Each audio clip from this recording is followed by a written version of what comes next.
ಪ್ರದೇಶದಲ್ಲಿ ಬಹಳಷ್ಟು ಜನರಿಗೆ ಕಿರುಕುಳ ಕೊಡ್ತಾ ಇದ್ದಾವೆ, ಜನ ಸಾಯ್ತಾ ಇದ್ದಾರೆ, ಇವತ್ತು ರೈತರು ಬೆಳೆದಂಥ ಬೆಳೆ ನಷ್ಟ ಆಗ್ತಾ ಇದೆ. ಅದಕ್ಕೆ ಪರಿಹಾರ ರೀತಿಯಲ್ಲಿ ನಮ್ಮ ಟೀಮ್ ಆಗಲಿ ಅಥವಾ ನಮ್ಮವರಿಗೆ ಸಹಕಾರ ಮಾಡಲಿಕ್ಕೆ ಎಕ್ಸ್ಪರ್ಟೀಸ್ ಏನಿದೆ ಅದನ್ನು ಕಳಿಸ್ತೀವಿ. ಡಾಟಿಂಗ್ ಮಾಡಲಿಕ್ಕೆ ಇರ್ಬೋದು, ವೆಟರ್ನರಿ ಇರ್ಬೋದು, ನಮ್ಮಲ್ಲಿರುವಂಥ ಸಹಕಾರ ಕೊಡ್ತೀವಿ ಅನ್ನುವಂಥ ಒಂದು ವಿಚಾರವನ್ನು ನಾನು ಈಗಾಗಲೇ ಅವರಿಗೆ ಹೇಳಿದ್ದೇನೆ. ಅದರ ಜೊತೆಯಲ್ಲಿ ನಾವು ನಮ್ಮ ರಾಜ್ಯದ ನಮ್ಮ ಭಾಗದಲ್ಲಿ ವಿಶೇಷವಾಗಿ ಕಲ್ಯಾಣ ಕರ್ನಾಟಕ ಭಾಗ ಇರ್ಬೋದು, ನಮ್ಮ ಭಾಗದ ಅನೇಕ ಜನ ಭಕ್ತಾದಿಗಳು ಇವತ್ತು ಶ್ರೀಶೈಲಂಗೆ ಮಲ್ಲಿಕಾರ್ಜುನ ದೇವಾಲಯಕ್ಕೆ ಹೋಗ್ತಾರೆ, ತಿರುಪತಿಗೆ ಹೋಗ್ತಾರೆ. ಅಲ್ಲಿ ನಮ್ಮ ಕಲ್ಯಾಣ ಮಂಟಪ ಮಾಡಲಿಕ್ಕೆ ಜಮೀನು ಕೊಟ್ಟಿದ್ದಂಥದ್ದು ರಿನ್ಯೂವಲ್ ಆಗಿಲ್ಲ.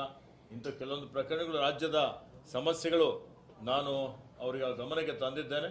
ಅದಕ್ಕೆ ಪರಿಹಾರ ಕಂಡುಕೊಳ್ತೀವಿ ಅನ್ನುವಂಥ ಒಂದು ಭರವಸೆಯನ್ನು ಕೊಟ್ಟಿದ್ದಾರೆ.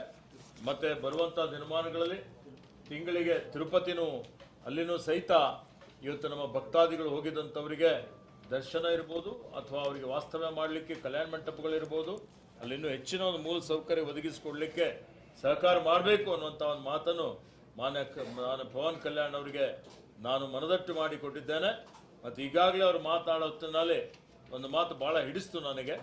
ಏನಪ್ಪ ಅಂತ ಹೇಳಿದರೆ, ನಾನು ಉಪಮುಖ್ಯಮಂತ್ರಿ ಅಥವಾ ನನ್ನ ಸರ್ಕಾರದಲ್ಲಿ ಇದ್ದಿದ್ದಕ್ಕಿಂತ ಜಾಸ್ತಿ ನಾನು ಮೊದಲನೇದಾಗಿ ಐ ಆಮ್ ಎ ಕಾನ್ಸರ್ವೇಷನಿಸ್ಟ್. ನಾನು ಇವತ್ತು ಪರಿಸರವಾದಿ ಇದ್ದೇನೆ. ಪರಿಸರ ಸಂರಕ್ಷಣೆ ಮಾಡಲಿಕ್ಕೆ ನಾನು ಅರಣ್ಯ ಇಲಾಖೆ ಜವಾಬ್ದಾರಿ ತಗೊಂಡಿದ್ದೇನೆ ಅನ್ನುವಂಥ ಒಂದು ಮಾತನ್ನು ಹೇಳಿದ್ದಾರೆ. ಅದಕ್ಕೆ ನಾನು ಅವರಿಗೆ ಅಭಿನಂದನೆಗಳನ್ನು ಸಲ್ಲಿಸ್ತಾ ಇದ್ದೇನೆ. ಮತ್ತು ಈಗ ನಮ್ಮ ಬೋಸರಾಜಿಯವರು ಬಂದಿದ್ದಾರೆ, ಅವರಿಗೂ ಮತ್ತು ಆಂಧ್ರ ಪ್ರದೇಶಗೂ ನಮ್ಮ ಪಕ್ಷದ ವತಿಯಿಂದ ಭಾಳ ಅವಿನಾಭವಾದಂಥ ಒಂದು ಸಂಬಂಧ ಇದೆ. ನಮ್ದು ಇನ್ನೂ ಭಾಳಷ್ಟು ವಿಷಯಗಳಿದ್ದಾವೆ. ಆಂಧ್ರದಲ್ಲಿ ಹೋಗಿ ನಾವು once again will come to Andhra with a delegation for Karnataka's issues. I am 100% sure that you will solve the Karnataka problems.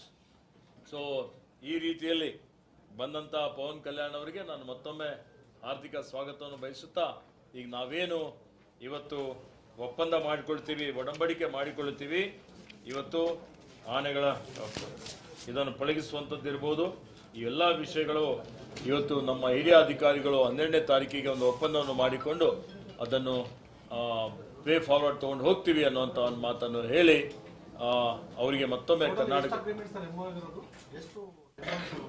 ಅಲ್ಲ, ಈಗ MOU ಡೀಟೇಲ್ ರೆಡಿ ಮಾಡ್ತಾ ಇದ್ದಾರೆ. 12ನೇ ತಾರೀಕಿಗೆ ಎಕ್ಸ್ಚೇಂಜ್ ಮಾಡಿಕೊಂಡು ಸೈನ್ ಮಾಡಿ ಅದನ್ನು ಕಾರ್ಯಗತ ಮಾಡ್ತೀವಿ. ಎಲ್ಲರಿಗೆ ಧನ್ಯವಾದಗಳು. Thank you all.